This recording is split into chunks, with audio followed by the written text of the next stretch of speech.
What is going on, you guys? Welcome back to another one of my videos. On the last video, I've been getting a lot of DMs about performance mods for the TL. You guys have been asking me, what is the best performance mod? Which one should I go for? Which one is the best bang for your buck? So today, in my personal opinion, what is the best performance mod for the Acura TL? Before we get into this, I just want to advise you guys, please do your maintenance before any mod. Maintenance is key. If you have an automatic transmission and your fluid hasn't been changed in a while, go ahead and do a 3x3 flush. Read up on Acrazine. It'll show you how and what's the procedure and whatnot. I don't have an automatic. I wouldn't know. Ball joint, oil change, those typical things. Tires, brakes, timing belt, water pump. Like I said before, maintenance is key to keep your car lasting a long time before you mod any car. All right? Now, let's just dive right into it. Now, none of this mod is in any particular order. None of them are better than the other, but they do work together to make the best performance for your vehicle. All right, number one is going to be pre-cat delete. On our car, we don't have headers. How Honda and Acura designed it, they basically have a collector built inside the head. Your catalytic converter is bolt right into the head. The reason for this is only for emissions, basically to heat up the cat as quickly as possible. So the closest thing we have to a header for the J series is pre-cat delete. The pre-cat delete is actually pretty affordable. It's the best bang for your buck. You gain the most power out of the pre-cat delete compared to the stock cat. You can go with a high flow, but you're not going to gain as much power, and it's a little bit more expensive. The bad thing about the pre-cat delete, it is going to make your car a lot louder and a lot more raspy. Unless you get the second mod I'm going to talk about. It's going to be J-pipe, test pipe, and catback. The catback is going to prevent a lot of that rasp and that drone I was talking about earlier, especially the endless RPM, which is what I got. Test pipe, it's going to delete the third cat. So if you have emission, if they look under your car, you're not going to pass. The J-pipe, on the OEM J-pipe, where the collector is, it's pretty restrictive. So you have an aftermarket J-pipe, like endless RPM, RV6, or Accelerate. It's going to change the tone of your exhaust, and it's going to be a lot more free-flowing than your OEM catback or J-pipe. Our OEM J-pipe is actually very restrictive. Same thing with the third cat and our catback. Our catback has 3 mufflers, and it's not a free-flowing muffler, it is a baffle style muffler, so it is very restrictive. Or you can get a custom catback exhaust. You can actually get a custom made single exit exhaust, a 3-inch single exit exhaust. It is dyno proven to make the most power out of all the other catback.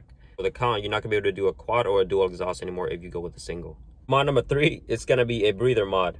A lot of people recommend AEM V2 intake or engine or any kind of cold air intake, or you can go ahead and make yourself a custom made 4-inch cold air intake. But the way our OEM airbox is designed is already a cold air intake. So to make the most out of your aftermarket intake, you want to get a J37 intake manifold and throttle body.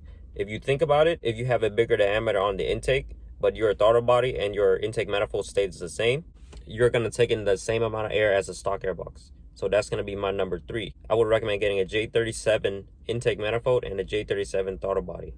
It's made of magnesium, so it disperses heat a lot better, and it's a lot lighter than the J32 intake manifold. The con of this mod is you're going to get a little bit of rev hang, but eventually your computer is going to adjust to it, and there's eventually going to be no more rev hang. So for mod number 4 that I recommend is pretty controversial.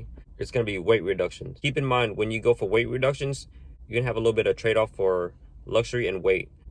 What I mean by that, the more weight you take out of your car, the less luxury your car is going to be.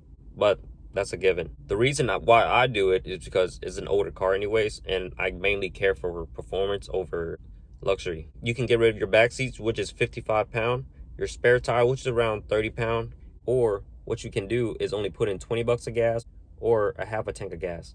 A gallon of gas is about 6 to 7 pounds, but with a full tank of gas, it can weigh up to about 100 to 120 pounds. The reason why I recommend weight reductions is because it's going to put less stress on your drivetrain. You're going to see an improvement in your gas mileage and performance. Less weight means less stress for your engine to actually have to pull your car. So you will definitely see an improvement in acceleration. Plus, it's free. For mod number 5, it's going to be suspensions mod like coilovers and a stiffer rear sway bar. The reason why I recommend coilovers is, for one, it's going to make a car look a lot better and a lot cleaner. It's going to lower your center of gravity, and your car is going to handle a lot better, especially if you match it with a stiffer rear sway bar. For coilovers, there's many different brands.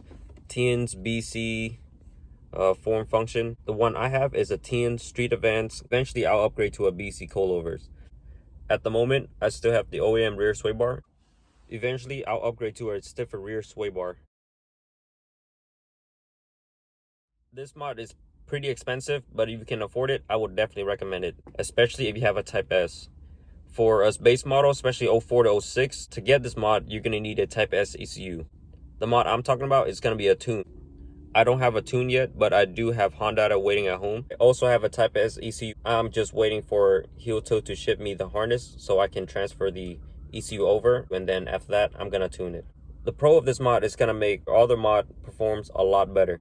The con for this mod, for us base model 04 to 06, you're going to need to get a Type S ECU, like I said before, and the harness. It is going to be expensive. I spent around $2 grand for mine, and I'm still waiting for the parts. When I get the mod in, I'm gonna get a dyno tune, and I'm hoping to dyno around 180 to 170 to the wheel. Alright guys, I hope this video helped you guys out. If it does, go ahead and give me a thumbs up. If you like my content so far, go ahead and hit that subscribe button so you won't miss any more TL content. Alright guys, I appreciate you guys for watching. You guys have a good one.